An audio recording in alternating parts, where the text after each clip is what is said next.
Welcome to the Love Lab Podcast, a safe and fun place to get real and learn about sex. Whether you're a man or woman, single or couple, this is the show for you. I am your host, Kevin Anthony, and I am here to guide you to go from good to amazing in the bedroom and your relationships. Welcome back to the Love Lab Podcast. This is episode 310. And it is titled Sex, Love, and Sexual Desire for the Highly Sensitive People. So you may have heard the term highly sensitive people, or HSPs as they're referred to. It has been a very popular topic lately. You're hearing a lot of people talk about HSPs. Is that because suddenly there's this new breed of human called HSPs? No, not at all. It's because we finally recognized them for who they are. Because of that, we are now learning to tailor either our education or whatever we're talking about a little bit more towards people who are highly sensitive.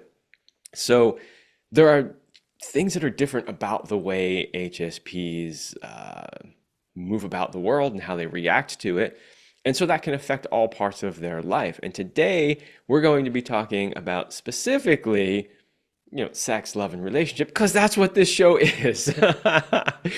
And being currently in a relationship with somebody who does identify as an HSP, I can tell you there are things you need to do differently when relating sexually or just in a relationship with somebody who is an HSP. So that's what we're going to be talking about in this show. Even if your partner doesn't necessarily identify as an HSP, I think it's still worth listening to this because you might pick up some things where you go, I never really realized that that's why they blah, blah, blah, or that's because of blah, blah, blah. So you might still really learn something here, even if you're 100% sure that your partner and yourself are not HSPs. I guarantee you are interacting with them throughout other areas of your life. So knowing how to interact with them, I think, could be very valuable. But before we do that, a short word from my sponsor, Power and Mastery 3.0. Power and Mastery 3.0 is the latest version of the popular men's sexual mastery course. If you are struggling with erectile dysfunction, premature ejaculation, or simply want to increase your skills in the bedroom, then Power and Mastery is for you. Join the exclusive club of men who have taken their sexual performance into their own hands and become sexual masters. Mastering your sexuality is a key component to becoming the man she has always dreamt of and craves. Do not leave your sexual performance up to chance or the throw of the dice. Become a sexual master today by going to powerandmastery.com and joining the exclusive club of men who have taken their destiny into their own hands. That is powerandmastery.com. Okay, so today I have a guest. If you're watching this on YouTube, you have been seeing her on the screen as I do that introduction and ad. And my guest today is Irene Fehr. She is a sex and intimacy coach and somatic experiencing practitioner who helps couples make love and sex work in a long-term relationship and bring sex and passion into sexless ones, weaving together somatic coaching, mindfulness, emotional communication work, and experience with the dynamics of highly sensitive women's sexual desire in a long-term relationship. Irene has developed and successfully applied her holistic connection sex framework to turn her clients' relationships around towards more passion, connection, and love. Welcome to the show, Irene. Thank you so much for having me. Well, reading your bio, it's like if we're going to talk about how HSPs interact in sex and love, I couldn't think of a better bio to read for a guest to come on and talk about that. I mean, that's exactly what we want to talk about today. So I'm excited to have you here today, and I'm really curious to hear what you have to say. So to get started, I've already talked about HSPs and highly sensitive persons. I've used that terminology a lot. But for those listening who aren't really sure what exactly that means, could you please take a moment to start off by telling our audience what is a highly sensitive person?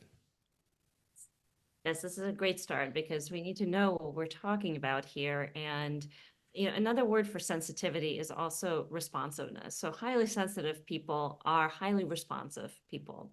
And what we're talking about when we say that is we're talking about responsiveness first and foremost to stimuli out in the world, sensory stimuli. That is sounds, noises, people, intensity around us. That's kind of what highly sensitive people are most known for. But that's not the only trait of highly sensitive people, which, by the way, are wired differently than non-highly sensitive people. The nervous system is wired not only to perceive stimuli, but to also process that stimulus deeply. So highly sensitive people take more time to process the different sensory information that they get and emotional cues from other people and even animals, and everything that comes our way. And so when you have this ability to take in a lot of information and then deeply process every piece of information, one of the key experiences of highly sensitive people in our modern, very fast world is overwhelm. And so in a lot of ways, when we talk about highly sensitive people, we think about kind of what's wrong with them. But on the other end of the spectrum, what's really powerful are the gifts that highly sensitive people have and bring to the table. And being able to feel so much, being able to absorb so much information from the world also means that highly sensitive people are capable of a lot of intensity, particularly in sex and sexual experiences. When we're talking about being highly sensitive emotionally, we're also talking about people who are capable of a lot of depth and connection and empathy and being emotionally responsive towards each other. When we're talking about, again, ability to pick up a lot of sensory information, we're also talking about this gift of being very sensual and being very responsive to sensuality, sensual touch, and pleasure from the senses, be it smelling beautiful smells to looking at something beautiful. So there are definitely some things that make the life of an HSP difficult. There's also, again, these beautiful gifts that we're able to have an experience in life and the world, and certainly in sex and love and sexuality. Yeah, that was a great explanation. So thank you for that. I, I remember when you were describing that the sort of sensory overload that HSPs can feel. It was reminding me of my wife Celine, who you met the first time you were on this show when we did the interview together. The first time I took her to New York City. She was so excited to go to New York City because she had never been before. And it's like New York City, right? It's like this famous place, you know? And we go to New York City and we're not there like 15 minutes. And she looks at me and she says, everything about this place is an affront to my senses. It's too loud, it's too smelly, it's too, like, just too everything. It was completely overwhelming to her to be standing in the middle of Manhattan with just normal everyday Manhattan life happening around you. And so that to me is like a perfect example of what you're talking about when you're saying like just the sensory overload that HSPs can feel. And it's so funny you bring up this example because I actually used to live in New York City.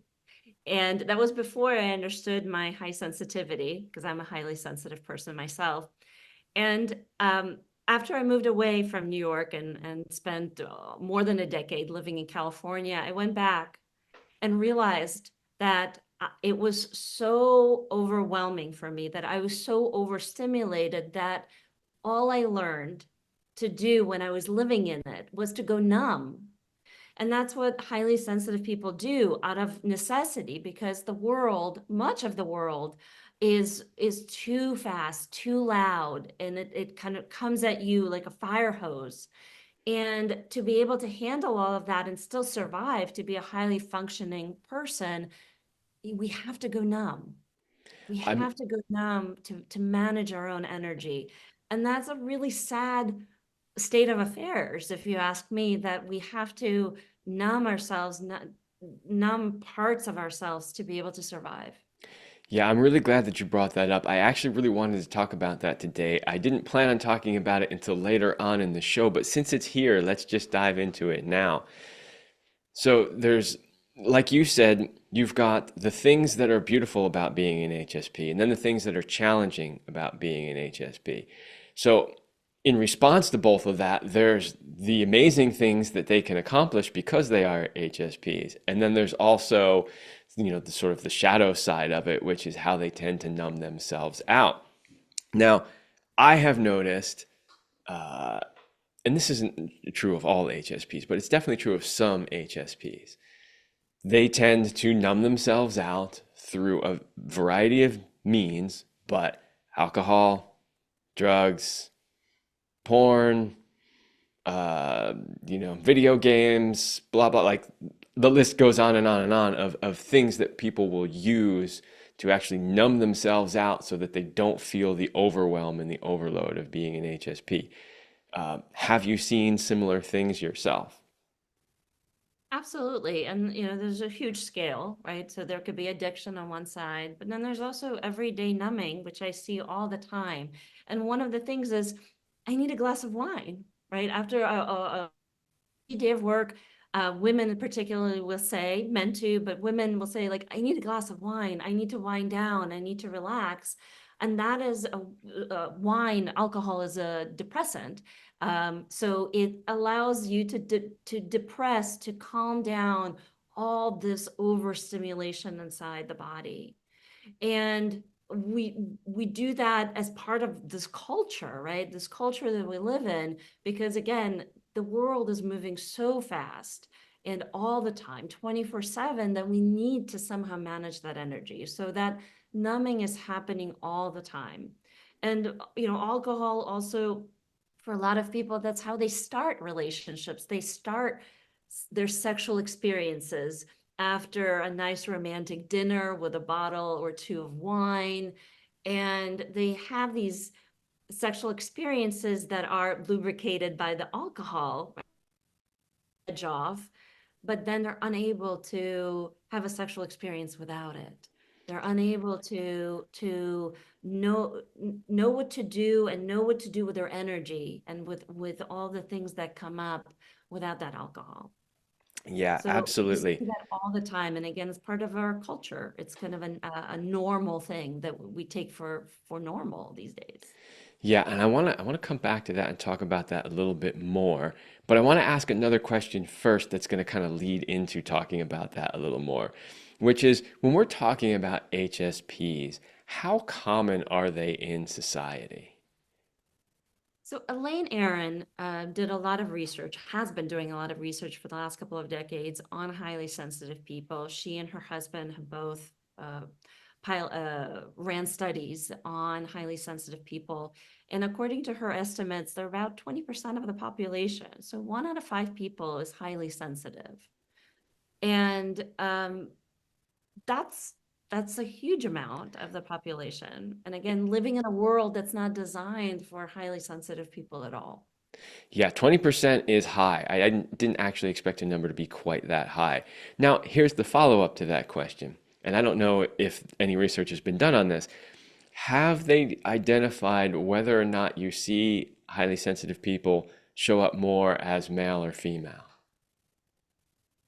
That's a great question. I don't know the exact statistics, but I definitely see um, highly sensitive people in both, but I don't know the exact numbers. I would have been surprised if they had that data. But the reason I asked that question is this, and this is leading into what we were talking about before, which is that what I have seen personally with HSPs is this.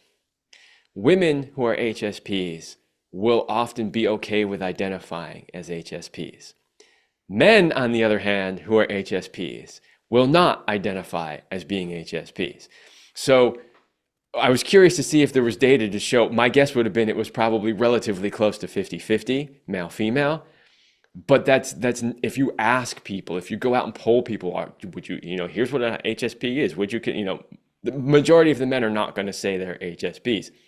I have two very good friends who absolutely 100% are HSPs, who both absolutely 100% use alcohol to numb themselves out, and who both absolutely would never call themselves an HSP, because one of them in particular is 6'3", 220 pounds, former special forces, like a manly man. He can't possibly be an HSP, right?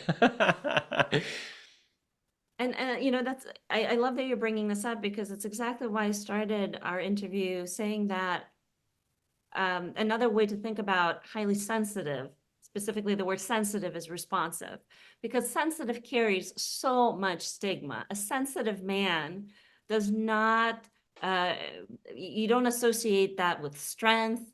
Our society makes that look like it's a weakness and it's a bad thing. And of course, men would be stigmatized to think of themselves as highly sensitive because, again, it applies all these shameful things in our culture. And it naturally would follow that particularly men would want to shy away from using that label. But of course, they are who they are, and they will need to numb themselves to manage what is happening. With that one friend in particular, I mean, I knew this about him for years. I've known him 20 years, and I've watched this pattern over and over again for a long time. And I never really said anything to him about it. And then one day we're sitting in his living room hanging out. I don't even remember what we were talking about. And I was like, I just need to point blank say it to him. So I looked him in the eye. I said, well, you realize you're a highly sensitive person and you use alcohol to numb that out because you don't want to feel everything that's going on.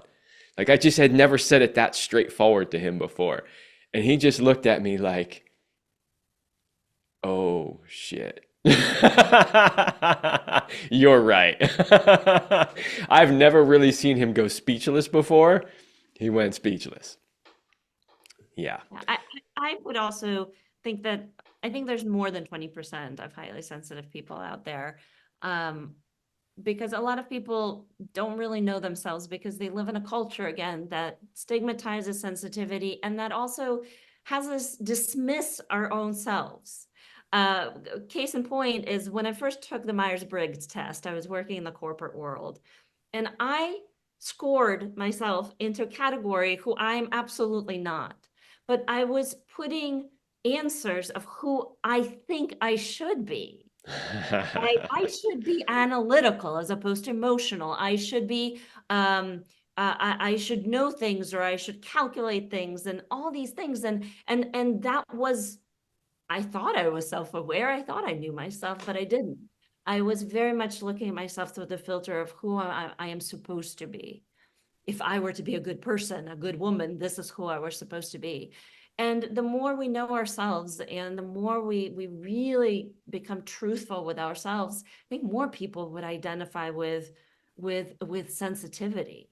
That that they're sensitive on the inside, but have learned to dismiss that or to numb that. Yeah. What I'm hoping listeners just got out of that dialogue that we had was that, being a highly sensitive person has nothing to do with being a man or a woman. And it doesn't in any way mean that you're any less of a man just because you happen to be sensitive. And that if you can be honest with yourself about who you are, that you might actually be able to change some behaviors and maybe make your life a little easier. So I'm hoping that that's what people got out of that little discourse. It wasn't specifically related to sex and relationship. We'll get to more of that in a moment, but I think it was highly important nonetheless. Okay, so let's move on a little bit, because when we talked in the pre-interview, you mentioned how you've identified 4 primary patterns of HSPs. So I want to know if you could talk about each one and how it potentially affects people's relationships and their sex lives. And as we go, I might pause you once or twice here or there to ask additional questions or clarify or what, because I know I'm asking for a very big answer here, right? So I just want you to know that it's okay to slow down. You don't have to give it to me all at once, and I might ask some follow-ups. But let's dive into those four primary patterns a little bit. Perfect. So, high sensitivity, like I mentioned, it spans sensory, uh, our sensory inputs and our sensory world. But I've also identified or kind of put other ways, other patterns that highly sensitive people fall into in relationships in three other buckets. And so the four are, first one is sensory. Again, I'm going to repeat this a little bit, but tie it particularly to sex. So it's overload from or getting all this input from the sensory world, sounds, noises, things like that. And for people in sex and intimacy, this is a big deal before even getting into sex, and certainly when in sex. Because if we're coming in overwhelmed by the world, by life, it's going to be very hard to want more stimulation on top of overstimulation. And so it's very important that we take care of ourselves. This is where self-care is incredibly important.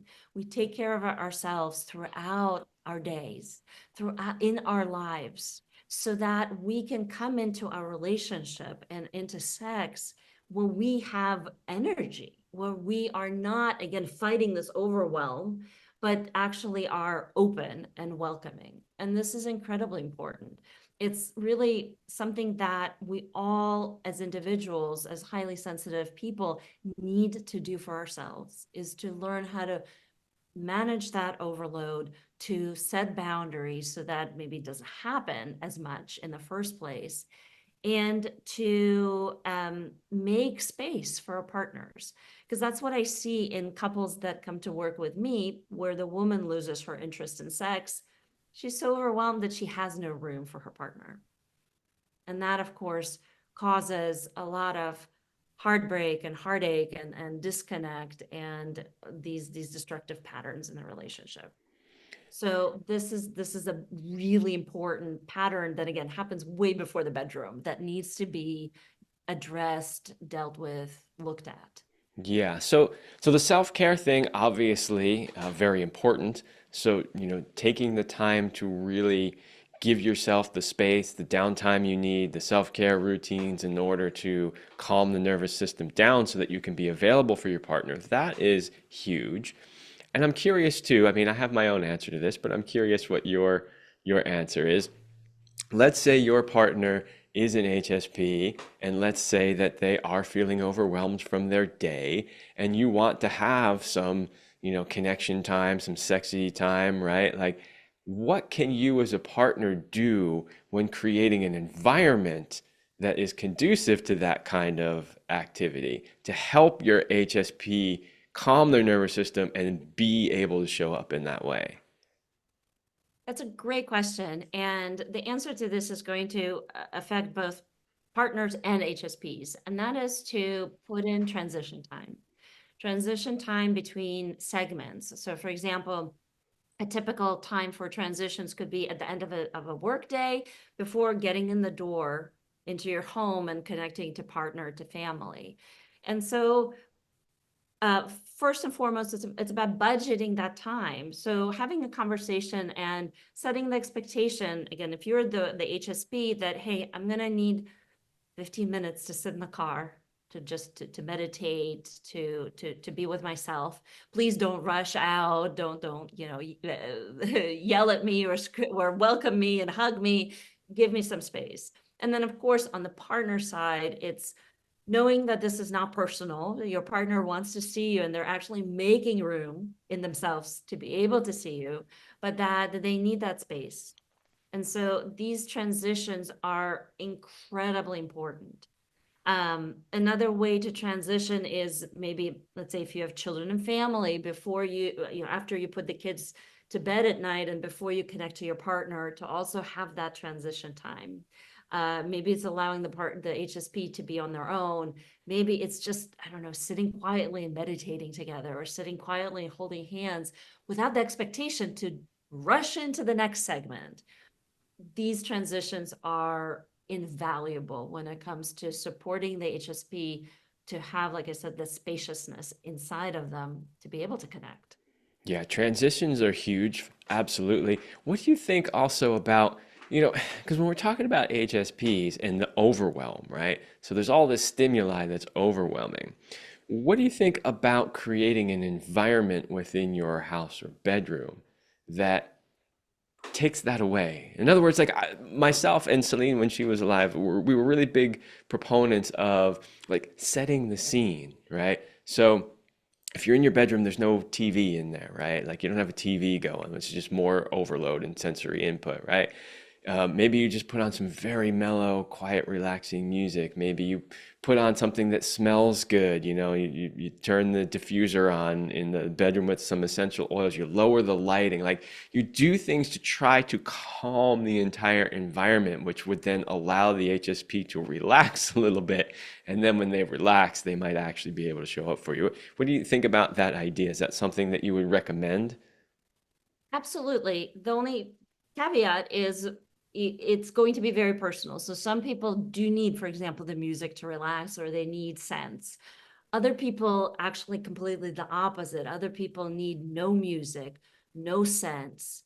Maybe, I don't know, opening the window and just clearing out whatever scents there are in the room, so that absolutely they get into themselves, they get into their body, and they can start to relax. And I call this process de-armoring, because the numbing that happens when we are so overstimulated and also so um, consumed by processing all of that information is that we numb, which is we put armor around ourselves, right? Numbing, putting up a wall, putting up armor are different words to express the same thing.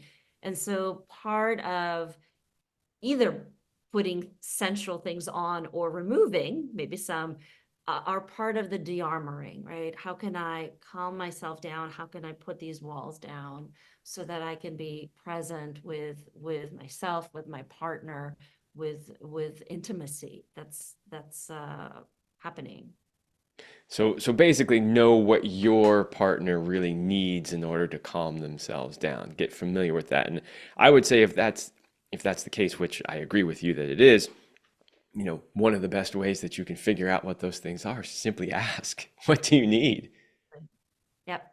Ask and come up to agreements. Like the agreement would be that maybe for one person, the partner draws a bubble bath. For the other person, the partner does a shower. So that there is protocol, for lack of a better word, of the things that work, the things that are going to be that are going to ignite something in a positive way. It could be igniting relaxation, or it could be igniting connection. But agreeing on these things and doing them for each other. Yeah. Okay. So that was one of four. We're at a perfect place for me to take a short break and read an ad. And then when we come back, I want to dive right back into the other three. All right, men, are you tired of falling short in the bedroom and your relationship? Do you want your woman to respect you and crave you? Do you want to be the man she secretly brags about to all her friends? What if you could become this man? What if you could not only master your masculine sexuality, but also be the dream man who shows up for his woman in all the ways she desires? What if you could become so irresistible that she becomes addicted to you? If you are ready to become that man, then check out my Become the Man of Your and Her Dreams coaching program by going to kevinandceline.com/go/man of her dreams. All one word, man of her dreams. Don't worry about the long links. I know I could shorten them. They're in the description. Just click on them. You don't even have to remember what it is. But that is kevinandceline.com/go/man of her dreams. This is where we work together. And I teach you how to be the man, how to show up as the man that she has always wanted in all the ways, in the bedroom and outside of the bedroom.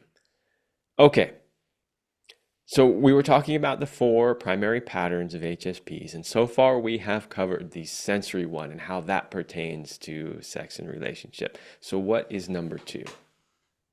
Number two is emotional. So highly sensitive people are highly sensitive when it comes to emotions. What I mean by that is there is a wide range of emotions, and all of them are felt deeply, right? So you have ecstasy and deep joy on one side, and you have depression and despair and agony on the other side. And highly sensitive people tend to feel the full range and feel it deeply. And so when it comes to sex and intimacy, highly sensitive people want to bring all of themselves into their sexual experiences. So, the saying, get over something emotionally doesn't work for anyone, but especially as HSP, because there's no getting over things. We want to bring, like I said, our whole selves, whatever we're feeling. And that emotional connection with our partners is essential. So Elaine Aron talked about how for HSPs, emotional connection in particular is the reason to have sex, right? You want to have sex with someone that you're in love with, or you connect to deeply. That it gives purpose and meaning to an otherwise physical, plain physical act. And so the emotional connection piece is huge. And this is particularly what I see with couples in a long-term relationship, when the couple naturally starts to drift away from each other when they have children, when they get busy, when they're, worried about the mortgage and who mows the lawn and who takes care of the dog and the kids, that their connection, when they're general, but for women in particular, sexual desire goes by the wayside, right? You lose that sense of being in love, not just like this sense that just happens when you're in love, but sense that is created when you have time to connect emotionally, right? A sense that is cultivated daily through daily intimate connection. When that's not there, the purpose for sex goes away too. And it becomes difficult for the body then to respond, because an HSP might not see a point in that sexual activity. It may feel like completely out of context. Like, I don't understand, why would I even want to have sex if we're not connecting? Yeah, I would say to some extent that's true of women in general, right? If that connection is lacking, then it's like, what's the point? But I think the point that we want to make here with HSPs is that that's even more so, right, than even just your average woman. And so that is a very important thing to keep in mind. I think it's something that men often have difficulty understanding, because for us, pretty much we could do sex anywhere, anytime, anyhow, right? And so it's difficult for a lot of men to understand, like, well, wait a minute, what do you mean you need all these things, or what you need this connection? Like, of course, I love you. Of course, we've been together at whatever, okay, I don't know. Yeah, this is what we hear from men all the time. So, if you are a man and you're listening to this and you're thinking, wow, this sounds a lot like my woman, this is really important to understand, because how you show up and how you interact with her is going to change radically based on that. Yeah. And the frequency of interaction is really important too, because for men, they can leave the house in the morning, come back at night, not having talked or interacted in any way with their partner, and they're still as much in love, and they're still as connected and still want her. Whereas for the woman is like, but he's a stranger. We haven't talked all day.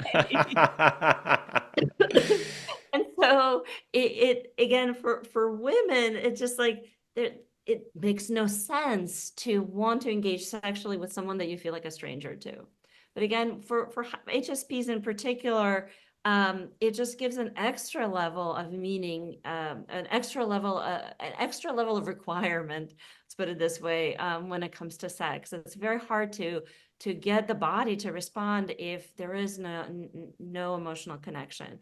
And I also want to say that it's emotional connection to where you are, because it's not just, my partner was caring about me, but he really gets that today I'm joyous, tomorrow I'm in despair, and he can meet me there, and he can hold me in both of those uh, polarities, and to again, not just like brush things aside and get over them at some point, but to really be met, to really have a partner who can hold that space for all those emotions of an HSP, and let them process it themselves as well.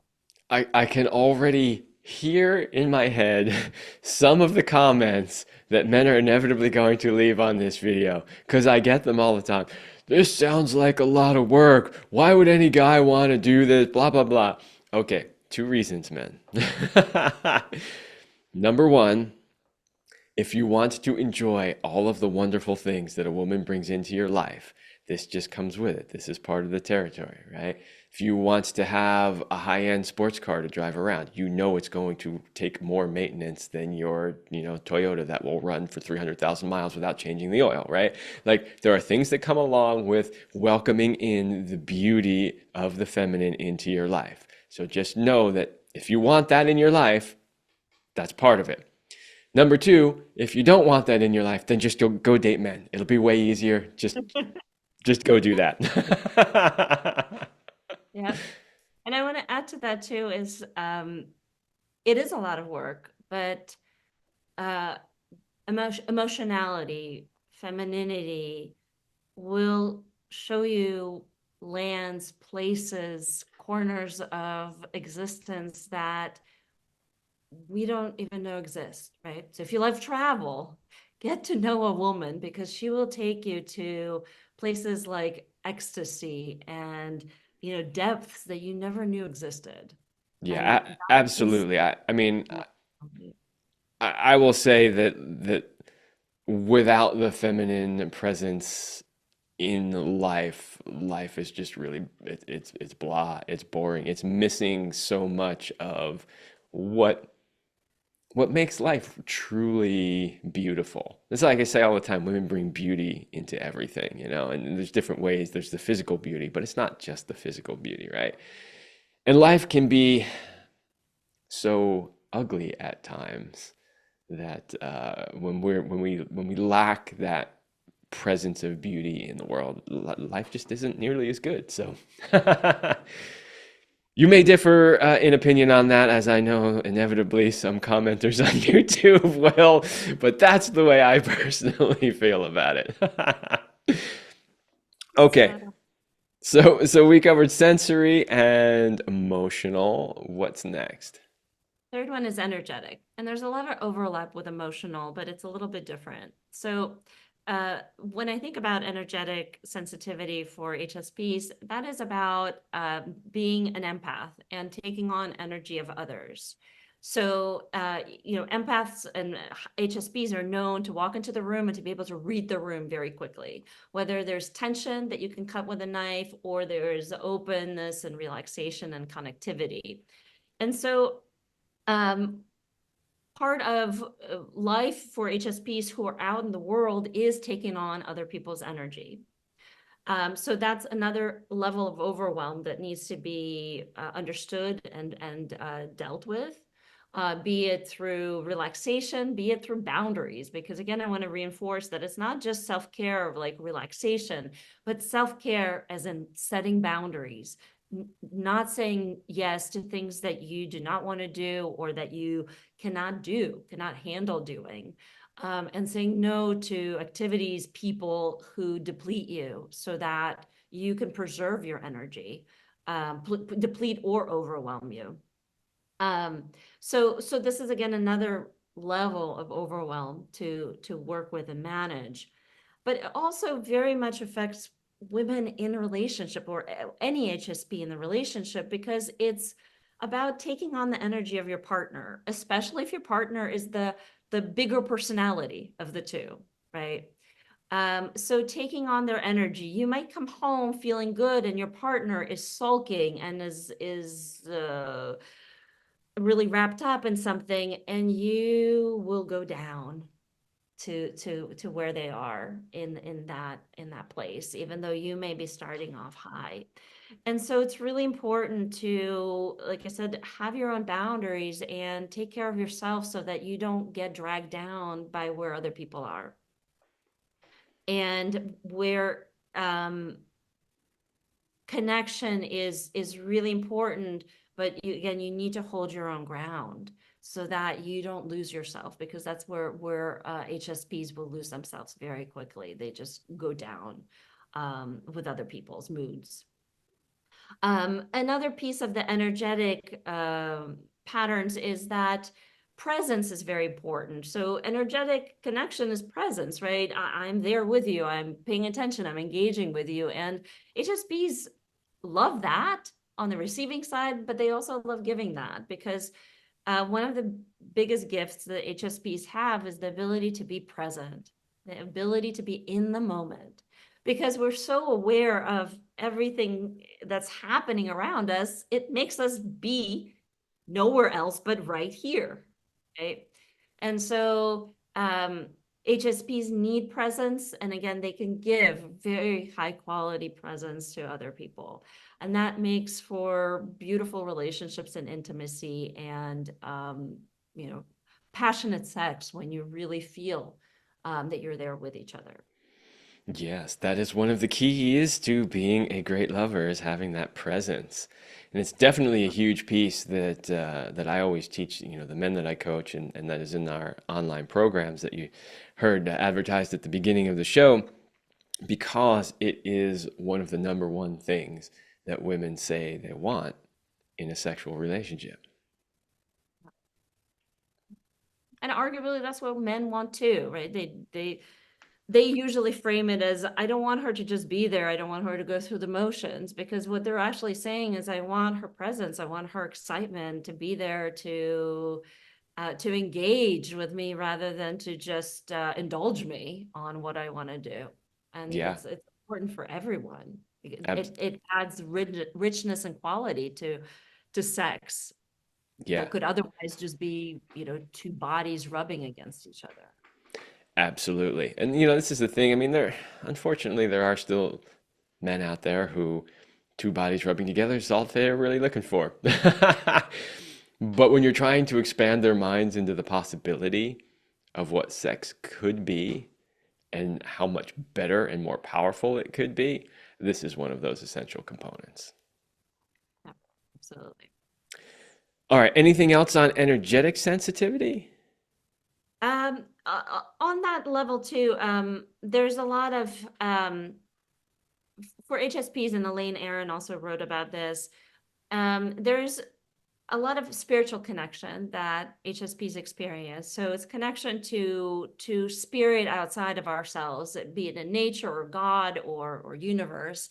And that's also an important element when it comes to the meaning of sex for HSPs, that um, we seek depth rather than the breadth of experience. This way, we seek depth. And part of that depth is that connection to something greater, connection to something that's outside of ourselves. And when we're talking about connection between two people, that spiritual connection figures into that, souls talking to each other. It's being connected again in something that's greater than ourselves. Man, so we're getting close to the end of the show already. We're on question number 3 of 9 that I wrote for this episode. And I really want to ask you more about what you just said. Just a quick follow-up question, and then we can move on. We can do number 4, and then maybe wrap up with a couple of quick last questions. But why do you think it is that HSPs seem to have maybe more awareness or connection or to what's outside, like the spiritual connection that you were talking about? Any insight or thoughts on that? Because I just find that fascinating.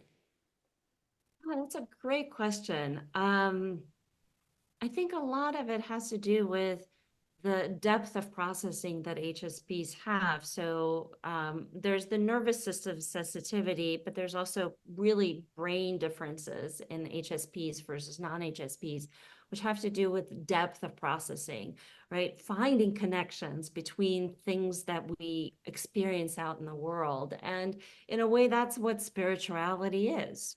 We're trying to make connections and make sense of the beauty, the magic around us. And it could be part that, and it could be part of that, the sensory sensitivity of maybe we are picking up something that's out there that we don't necessarily have words to describe. And so I think spirituality is the best word that we have to describe this sense that something is out there. We can't touch it. We can't put words to it.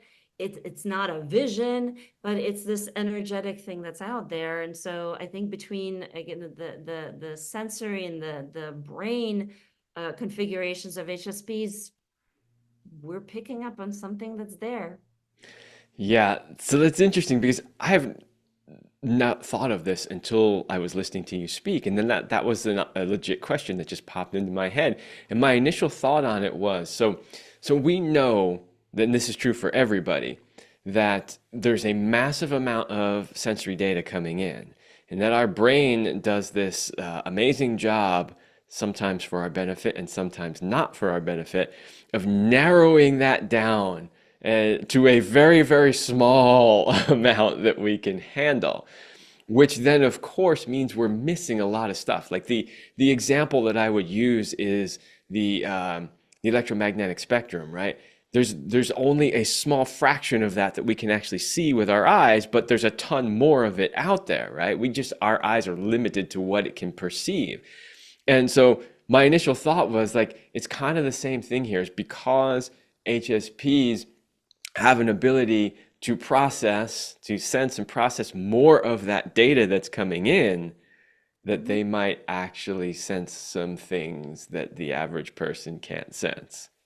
Yeah, yeah. We're picking up on patterns, we're picking up on information.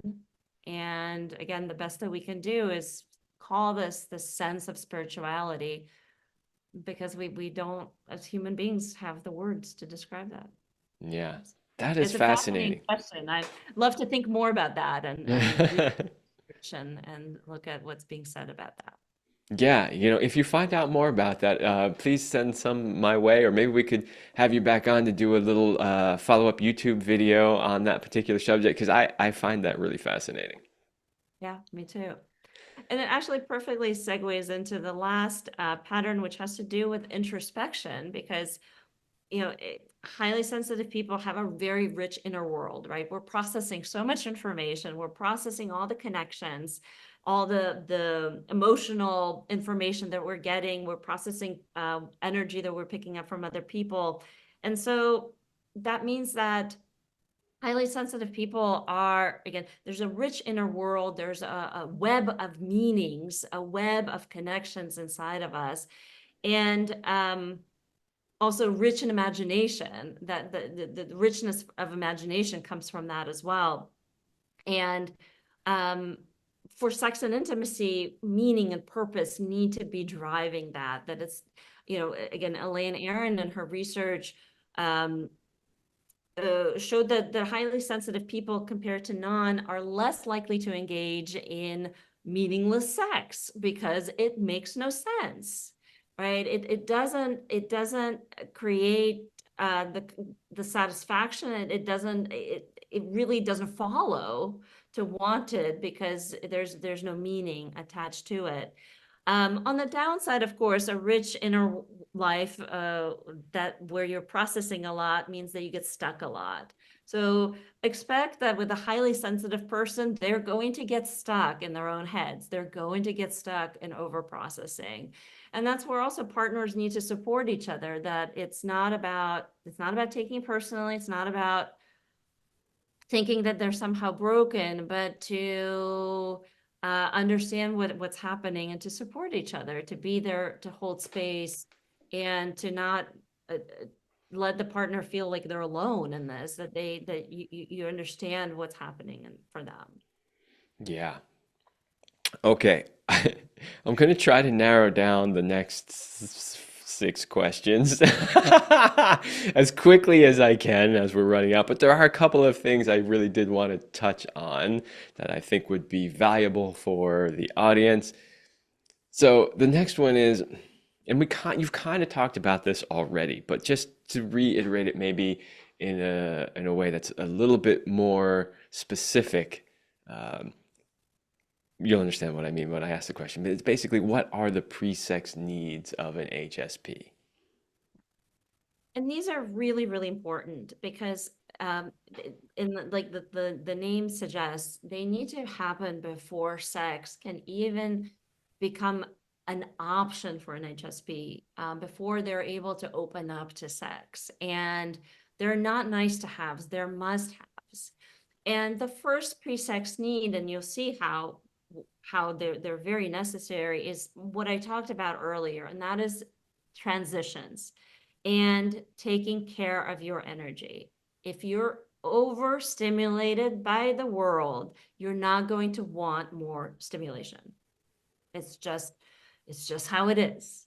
And so that transition is critical. We already talked about that, so I'll skip to the other two. And the second one also very much builds on what I said earlier about emotional connection and an energetic connection. So being emotionally connected, sharing your hearts to each other.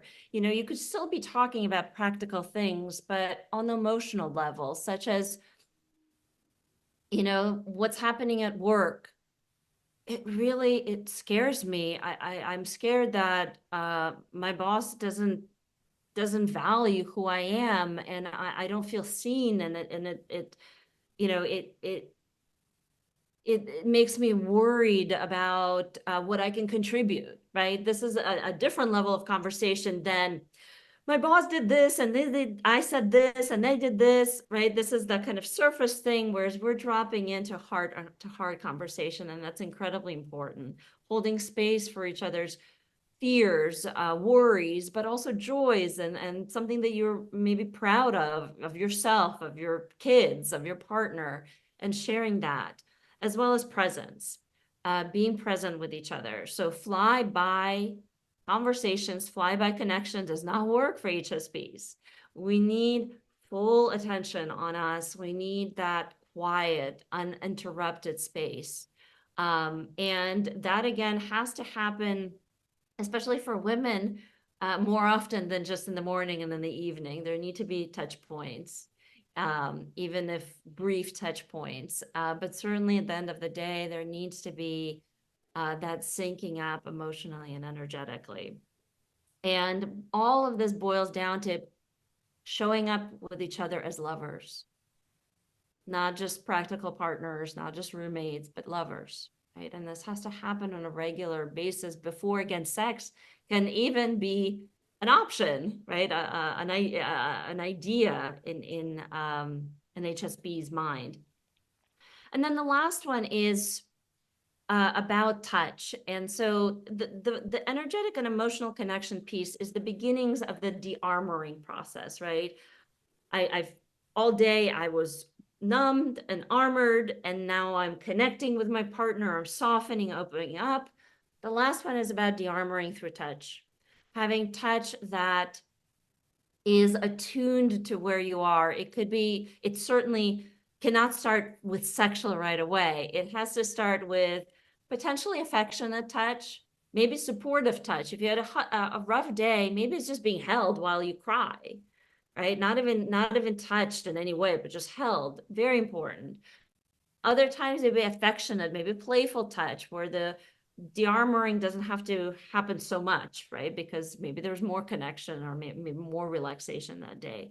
But there's needs to be a progression from, let's say, affectionate or supportive touch to affectionate touch to then sensual touch, where an HSP starts to really get into their body and start to enjoy it and open up to their partner, to receiving pleasure, to then sexual touch. So there is a progression that needs to happen. If you skip over that and go from, let's say, emotional to sexual, well, the de-armoring hasn't happened. The partner, especially women, are not going to be ready. Their arousal is not going to be near what would be pleasurable for her to have sex. She ends up doing basically obligatory sex, feels disconnected, alone, and all of this fails. So it's really important to follow these in order, right? Transition time to emotional time to physical time, and build up on that. And of course, the more you have this on a regular basis, the less you need to be so prescriptive about it. For sure. So, we've talked a bit about how if you don't have those pre-sex needs met in women, that uh, that will often result in a lack of desire. So, does it result in the same thing in men? So, is it a lack of desire in men, or does it show up like other things that happen for a man when it comes to sex as a result of not having those needs met, if they are the one who's the HSP? What I've seen is it's almost the same but a little different, in the sense that it affects desire for both people, right? If a man is overwhelmed, overstimulated, he may not also want to have sex, but his body might still react. So he might be able to show up and still be able to have sex and maybe even relax and enjoy it. Whereas a woman is not going to be able to get there at all, right? She could engage in sex without any arousal, but the point is she may not even want to, right? She may not want to engage at all.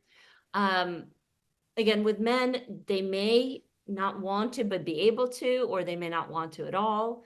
But one of the biggest pieces that I've seen for HSP men, and that's the impact on their performance. So not being able to get hard or stay hard or have premature ejaculation, because the body is saying, look, I'm overstimulated. I'm not able to do this. I don't know. I don't have specific numbers, percentages of how it affects men in whether it affects desire or performance, but there's a wide range of a wide spectrum of what the effects are, and it can be a combination of those different things that I mentioned.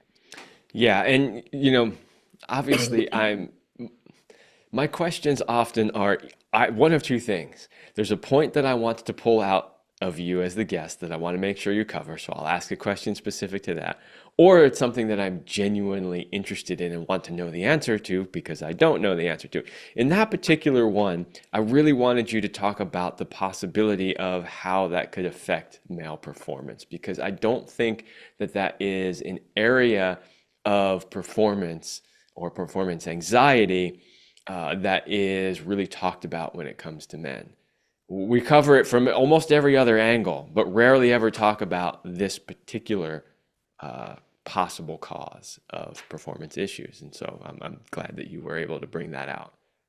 Now, I want to add to that too, is that I really hate the word dysfunction when we're talking about men's performance issues, right? Erectile dysfunction. In this scenario, there's no dysfunction. He's functioning completely as expected of someone, if it's a highly sensitive male, of a highly sensitive person. Meaning that if, again, it could be that the overstimulation doesn't allow him to get aroused at all. Arousal is more, it's a response to stimulation. So his body is functioning completely normally in a healthy way. Or if he's already so overstimulated, he might be able to pull off getting hard, but then he ejaculates right away. And again, that's no dysfunction if it's a highly sensitive male who's overstimulated. His body is acting in a healthy way.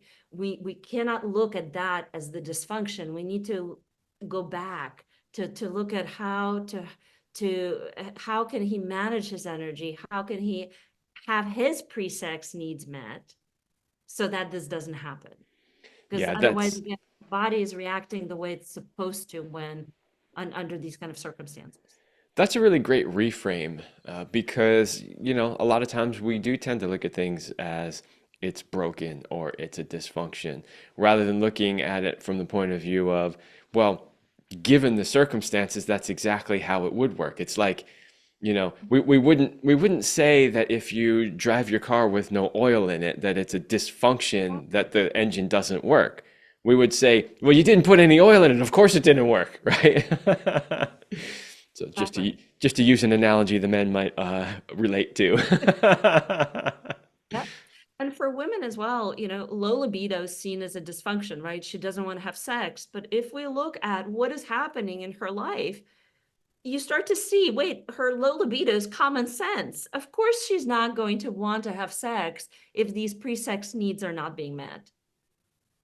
Right? It's kind of like if you want to bake a cake, well, here are the ingredients. And if you're trying to bake a cake and all you have is a cup of water, you cannot fault that you cannot make a cake from that. Right. Yeah. So it's not again a dysfunction. It's really a function of what we're given or what we were taking. Yeah. I Consideration. think that that's such a huge reframe because I think it really helps people to see that they're not broken, that they just need to create the right environment, the right circumstances. And I think it's also important for partners to realize that their partner isn't broken. You don't need to fix your partner. You just need to fix the dynamic that's occurring between you and them. And to create a context that is going to bring the best out of your partner, not the worst, right? Not the overwhelm, not the irritability that comes with that, not the shutdown, but the depth, the intensity, the presence, right? These are just amazing, beautiful gifts. Can we create the circumstances to bring that out? Yeah. Which is a perfect segue into the next thing, which is, if you're listening to this and you're thinking like, how do I actually do that? How do I support them? How do I bring out the best in them? How do I help them? How do I create, the environment that will work for them? Obviously, we gave you a lot of stuff in this episode, but, you know, I never just want to say, well, there you go. That's all you need to know. Because I understand it's not that simple, which means we need to give you other potential tools and ways that you can get better at this, which of course means getting the support and the help that you need, which is the perfect segue into how you can tell people about if they need more support and figuring out how do they manage this dynamic either for themselves because they are an HSP or because their partner is an HSP. How can they find out how to work with you? Yes. So my website is the main point of contact and also a resource for a lot of information on HSPs, on sexual desire in a long-term relationship. And it's my name, irenefehr.com.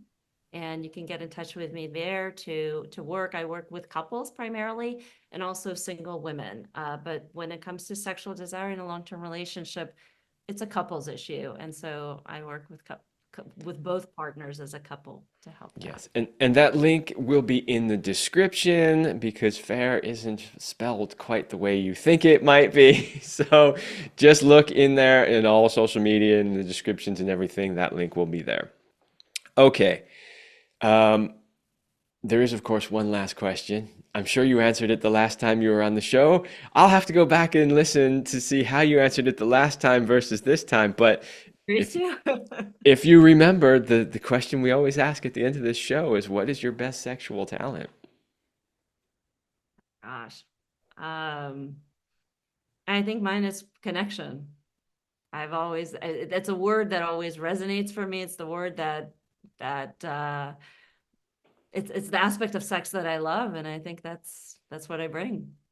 Beautiful. That's great. Yeah. And I'm very curious to know what I said last time too. I'm gonna go find that show and see what you said the last time. I'm willing to bet you were consistent across the shows because it was a long time. It was a couple years ago that you were on the show. So, Yeah. well, thank you, Irene, for coming on and sharing your expertise. I think you delivered a lot of value, and I really hope that it was helpful to the people listening. I know that this is something that in the past has not been talked about very much, although it is starting to gain a little bit of momentum now. We're starting to hear about it more. But because it hasn't been talked about a lot, I think it's something that a lot of people haven't been aware of and should be aware of. So I really appreciate you coming on and talking about it. Thank you so much for offering this rich space to do this. All right, everybody, that's all the time I have for this episode, and I will see you next week.